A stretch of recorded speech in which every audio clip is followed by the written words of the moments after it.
எதற்காக தேவன் நம்மை இருளிலிருந்து வேறு பிரித்திருக்கிறார் தெரியுமா? எதற்கு நம்மை பிரத்யேகமாக வரவழைத்து பரிசுத்தப்படுத்தி இருக்கிறார்? நாம் தேவனுடைய குணாதிசயங்களை, தேவன் எவ்வளவு நல்லவர், நாம் சேவிக்கிற தேவனை பேர்பட்ட அன்புடையவர், அது இந்த உலகத்துக்கு தெரியாது. இயேசுவின் அன்பை இந்த உலகம் அறியாது. இயேசு கிறிஸ்து அருளுகிற மன்னிப்பு உலகத்தாருக்கு தெரியாது. எனவே தேவன் என்ன நினைக்கிறார்? நான் யார்? என்னுடைய அன்பு எப்படிப்பட்டது? என்னுடைய மன்னிப்பு எப்படிப்பட்டது? என்னுடைய தியாகம் எப்படிப்பட்டது? இந்த உலகத்திற்கு தெரியாது என்பதால் சில பேரை நான் இந்த பாவ உலகத்திலிருந்து வேறு பிரித்து அவர்களை என் பிள்ளைகளாக ஏற்றுக்கொண்டு என்னுடைய உள்ளத்தை அவர்களுக்கு தந்து என்னுடைய குணநலன்கள், எனக்குள் இருக்கிற அன்பை, எனக்குள் இருக்கிற மன்னிக்கும் குணத்தை இந்த உலகத்தாருக்கு அறிவிக்க வேண்டியதன் நிமித்தமாக நான் சிலரை பாவ உலகத்திலிருந்து வேறு பிரித்து தெரிந்து கொண்டேன் என்றுதான் உன்னையும் என்னையும் தெரிந்து கொண்டிருக்கிறார். அப்ப எப்பேற்பட்ட பாக்கியவான்கள் நாம்! இந்த உலகத்தில் உனக்கும் எனக்கும் ஒரு வேலை இருக்கிறது. அந்த வேலை என்னவென்றால் கிறிஸ்துவின் அன்பை நம்முடைய கிரியைகளில் முழுமையாய் காண்பிக்க வேண்டும். கிறிஸ்துவின் அன்பை இந்த உலகத்திற்கு முழுமையாய் காண்பிக்க வேண்டும் என்ற நோக்கம்தான் தேவன் நம்மை வேறுபிரித்ததற்கான காரணம். கணவன் மனைவி, அவர்கள் ஏழைகள், ஒரு சின்ன கேன்டீன் ஒன்றை வைத்துக் கொண்டு பிழைத்துக் கொண்டிருந்தார்கள். கணவர் எங்கெங்கோ என்னென்னவோ வேலைகளை தேடி போனார். ஆனால் அந்த முயற்சி அவருக்கு பலன் தரவில்லை. இன்னும் நம்மத்தில் யாராவது இருக்குங்களா அதே மாதிரியான பிரச்சனையோடு, பொருளாதார சிக்கல்களோடு, குடும்பத்தில் ஒரு வேளையை கூட கடக்க முடியாத சூழலில் இருக்கிறீர்களா? ஜாக்கிரதையா கவனிங்க. தேவனுடைய அன்பை பகிர்ந்து கொள்வதிலே, ஒருவேளை உங்களிடத்தில் வசதி இல்லாவிட்டாலும் தேவனுடைய அன்பை பகிர்ந்து கொள்வது சாத்தியம்தான். எப்படி? இந்த கணவனிடத்துல மனைவி சொன்னாங்க, என்னங்க எனக்கு 9th month ஆயிடுச்சு, நாளைக்கோ ஒரு நாளோ ஹாஸ்பிட்டலுக்கு நாம போக வேண்டியிருக்கும். டெலிவரி டைம்ல அட்லீஸ்ட் ஒரு 10,000 ரூபாய் நம்ம கையில இருந்தா தாங்க நல்லது. இப்போ நம்ம கையில சல்லி காசு கூட கிடையாது. சடனா ஹாஸ்பிட்டலுக்கு போக வேண்டி வந்துடுச்சுன்னா என்ன செய்யறதுங்கிற பயம் எனக்கு இருக்குங்க. நீங்களும் வேலை தேடி தேடி முயற்சி பண்ணிக்கிட்டே இருக்கீங்க, ஆனா எங்கேயும் நமக்கு கைகூடி வரமாட்டேங்குது என்று சொன்னபோது அந்த கணவர் சொன்னார், நான் எல்லா முயற்சி செஞ்சுக்கிட்டு தான் இருக்கேன், கட்டாயம் தேவன் நமக்கு இறங்குவார், நீ தைரியமா இரு, பயப்படாத என்று சொல்லிவிட்டு மறுபடியும் அந்த வேலை முயற்சிக்காக அவர் போய்விடுகிறார்.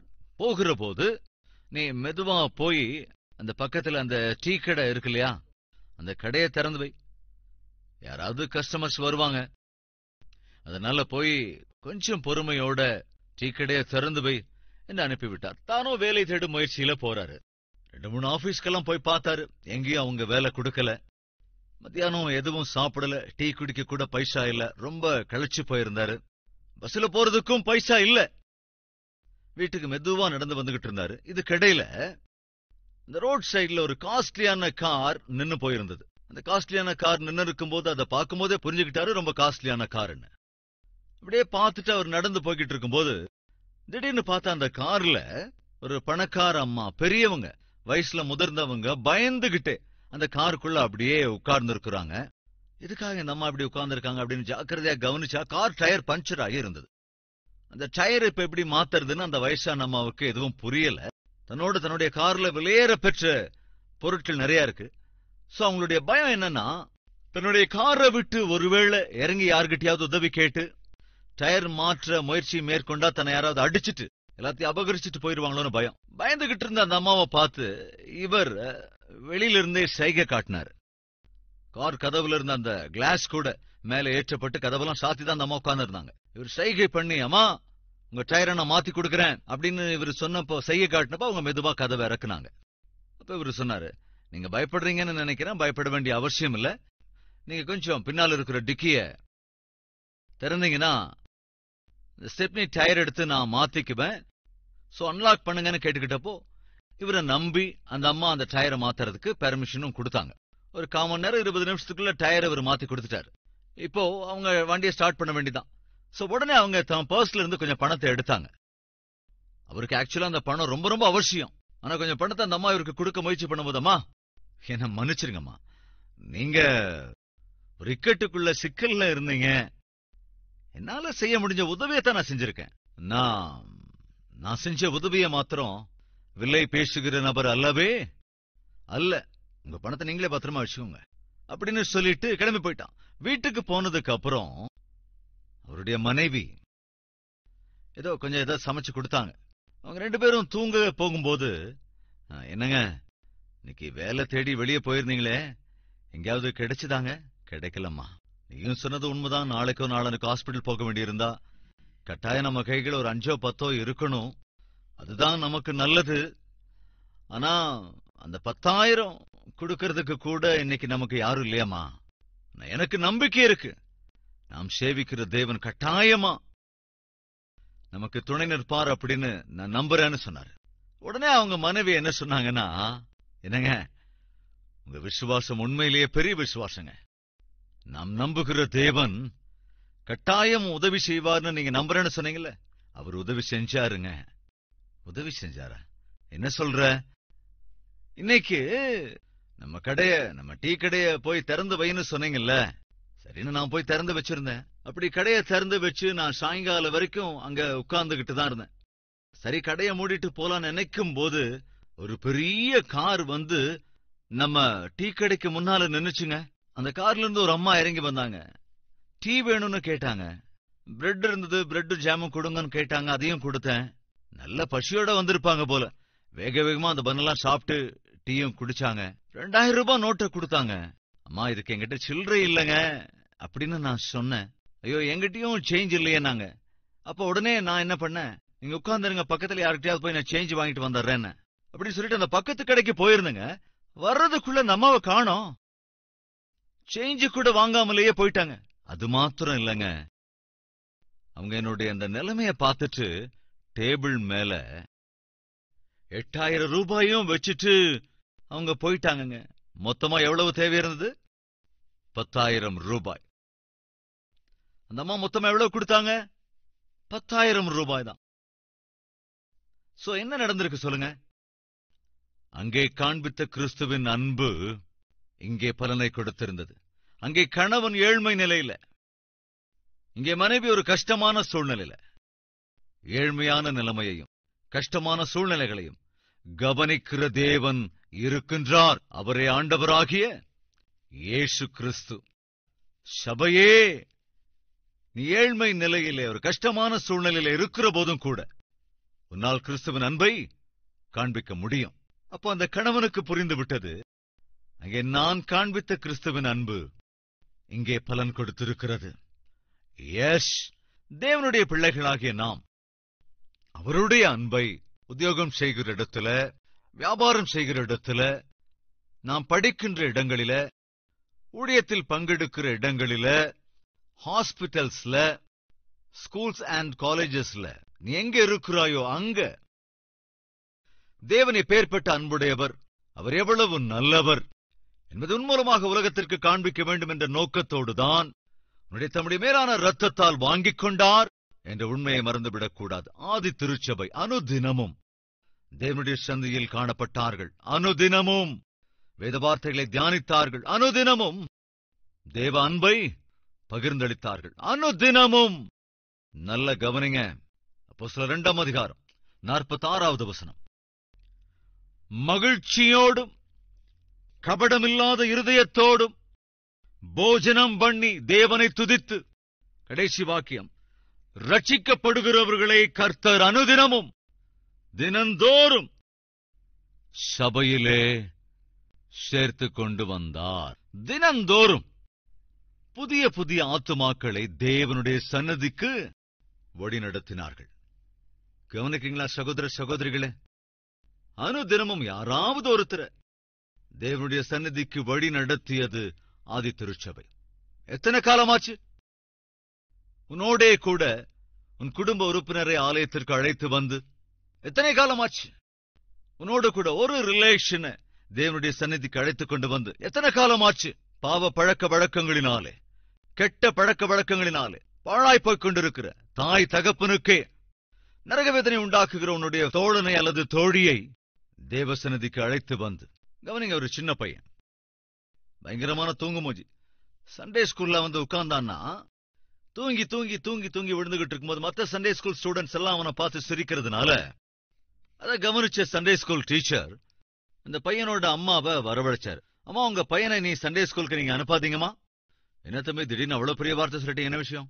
வேற என்னமா சொல்றது? உங்க பையன் வந்து சண்டே ஸ்கூல்ல தூங்கிக்கிட்டே இருக்கிறான், அவன் தூங்கிக்கிட்டு இருக்கனால மத்த பிள்ளைங்களும் கூட சண்டே ஸ்கூல்ல பாடங்களை கேட்காம அவன் தூங்குறத பார்த்து உட்கார்ந்து சிரிச்சுக்கிட்டு இருக்காங்க. தயவு செஞ்சு உங்க பையனை நீ சண்டே ஸ்கூலுக்கு அனுப்பாதீங்க. அப்ப அந்த அம்மா என்ன சொன்னாங்கன்னா, ஐயா, எனக்கு கணவர் இல்ல, என்னுடைய வீட்டை நடத்தணும்னா என்னுடைய பலவீனத்துல இந்த பையன்தான் எனக்கு ஆதாரம். இந்த சிறு பிள்ளைதான், அவனுக்கு இப்பதான் ஒரு 12 வயசாகுது.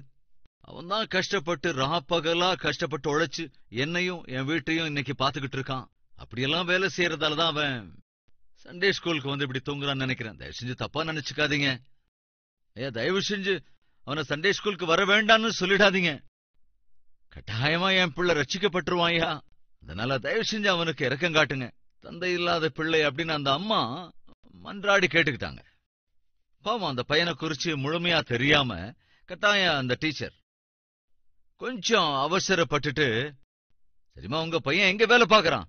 டவுன்ல இந்த செருப்பு கடையில வேலை பாக்குறான். சரிம்மா என்று சொல்லி அனுப்பிவிட்டார். மறு ஞாயிற்றுக்கிழமை அந்த செருப்பு கடையை தேடி போனார். அங்க கீழே ஸ்டாக் என்னன்னு இருக்கோ ஷெல்ஃப்ல இருந்த ஸ்டாக் எல்லாம் அவன் கணக்கு எடுத்துக்கிட்டு இருந்தான். அப்ப இந்த சண்டே ஸ்கூல் டீச்சர் அவங்ககிட்ட போய் பேசணும்னாரு.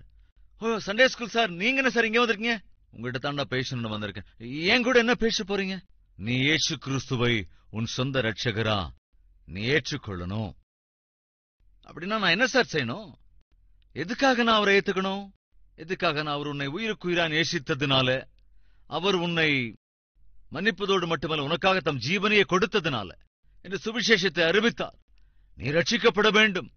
உன்னுடைய பெயர் ஜீவ புத்தகத்தில் எழுதப்பட வேண்டும். ஆண்டவருக்கு சாட்சியாய் நீ வாழ வேண்டும். உனக்காக பாரத்தோடு நான் ஜெபம் செய்து கொண்டிருக்கிறேன் அப்படின்னு சொன்னப்ப அந்த பையன் என்ன சொன்னானா, என் மேல இருக்கிற அக்கறையால நீங்களே எனக்காக இவ்வளவு ஜெபிக்கிறீங்கன்னா நான் எப்படி அலட்சியமா இருக்க முடியும்? சொல்லுங்க சார், நான் என்ன செய்யணும்? நீ உள்ளபடியே முழங்கால் படியிடுவா என்றால் கிறிஸ்துவை உன் சொந்த ரட்சகராக ஏற்றுக்கொள்ளுகிற வகையிலே நாம் ஜெபிக்கலாம். அந்த இடத்தில் அப்படியே அந்த சிறுவன் முழங்கால் படியிட்டான். இவரும் ஜெபித்தார். அன்று அந்த சிறுவன் ரட்சிக்கப்பட்டான். சண்டே கிளாஸ் டீச்சருடைய ஊழியம் அந்த சிறுவனை சரி செய்தது, மாற்றிவிட்டது. அந்த சிறுவன் அன்று ஒரு தீர்மானம் எடுத்தான். இந்த சண்டே ஸ்கூல் டீச்சர் என்னை தேடி வந்து என்னோடு ஜீவனுள்ள தேவனை குறித்து பேசி எனக்காக மரித்த இயேசுவை அறிமுகம் செய்யாமல் இருந்திருந்தால் நான் ரட்சிக்கப்பட்டிருக்க மாட்டேன். எனவே நானும் சண்டே ஸ்கூல் எடுக்க வேண்டும் என்று சொல்லி அந்த பையனும் வந்து சண்டே கிளாஸ் எடுக்க ஆரம்பித்தான். சிறுபிள்ளைகளின் மீது அந்த சிறுவனுக்கு இருந்த அக்கறை எவ்வளவு தெரியுமா? தன் எந்த ஆலயத்திற்கு போய்க் கொண்டிருக்கிறானோ அந்த ஆலயத்திற்கு வருகிற சபை உறுப்பினர்களின் எண்ணிக்கையை விட அந்த சிறுவன் எடுத்த சண்டே கிளாஸ் தான் 2 மடங்கு அளவிற்கு பிள்ளைகள் வந்து அவனுடைய சண்டே கிளாஸ் அட்டன் பண்ணாங்க. ஆச்சரியத்தில் ஆழ்ந்தார்கள். இது என்ன, சர்ச்சை விட அந்த சண்டே கிளாஸ் இவ்வளவு நிரம்பி வடியுது? ஒரு கட்டத்திலே அந்த வாலிபன் அவன் நடத்திய சண்டே கிளாஸை சர்ச்சில் மாத்திரமல்ல, பெரிய பெரிய கன்வென்ஷன் சென்டர்ஸ்ல அந்த சண்டே ஸ்கூலை நடத்த ஆரம்பித்தான். அந்த கிராமமே அங்கு வந்து சேர்ந்தது. நகரம் மொத்தமாக அங்கு வந்தது.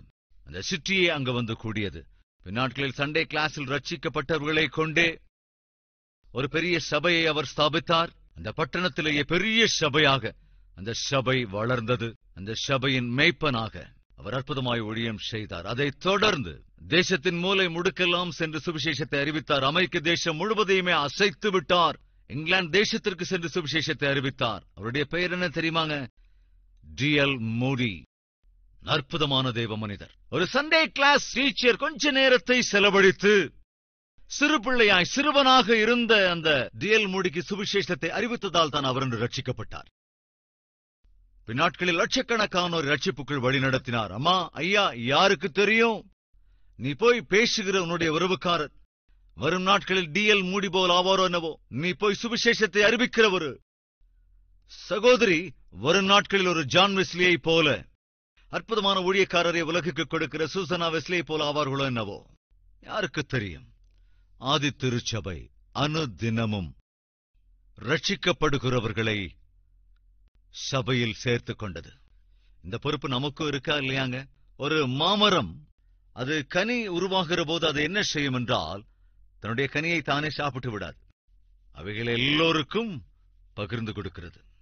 இந்த உலகம் நம்ம ஜாக்கிரதையா பார்க்கும்போது சூரியனை பார்த்தா சூரியன் உஷ்ணத்தை தருகிறது.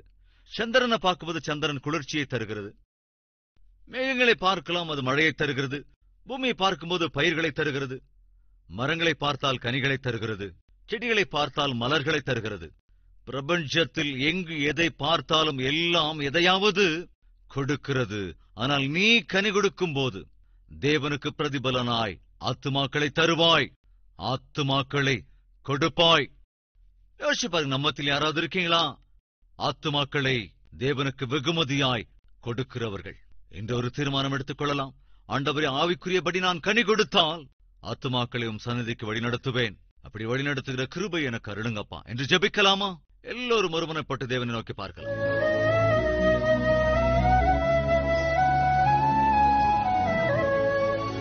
மகா பரிசுத்தமும் அன்பும் நிறைந்த பிதாவே, எங்களின் நன்மைக்காக, எங்கள் குடும்பத்தின் நன்மைக்காக, எங்கள் பிள்ளைகளின் நன்மைக்காக, எங்கள் சபையின் நன்மைக்காக, சபையோராக, சமூகமாக, சக குடும்பங்களாக, சகபாசத்தோடு கூட, சந்தோஷத்தோடு கூட உம்முடைய சந்நிதியை வந்தடைந்திருக்கிற இந்த உம்முடைய பிள்ளைகளுக்காக ஆண்டவரே உம்மை துதிக்கிறோம், ஸ்தோத்தரிக்கிறோம். அப்பா, உம்முடைய பிள்ளைகளும் சந்நிதியிலே செய்த ஜெப விண்ணப்பத்தை கேட்டிருக்கிறீர். எங்களை ஆதரிக்கிற தேவன் நீர் அல்லவோ? எங்களை காக்கிற எங்கள் அன்புள்ள பிதாவே, எங்கள் தேவைகளை நீர் அறிந்திருக்கிறீர். நாங்கள் உம்மை கனப்படுத்தினால் நீர் எங்களை கட்டாயம் கனப்படுத்துவீர். நாங்கள் உம்முடைய அன்பை எங்கள் கிரியைகளில் காண்பித்தால் உம்முடைய அன்பை இன்னும் அதிகமாய் எங்களுக்கு காண்பிப்பீர்.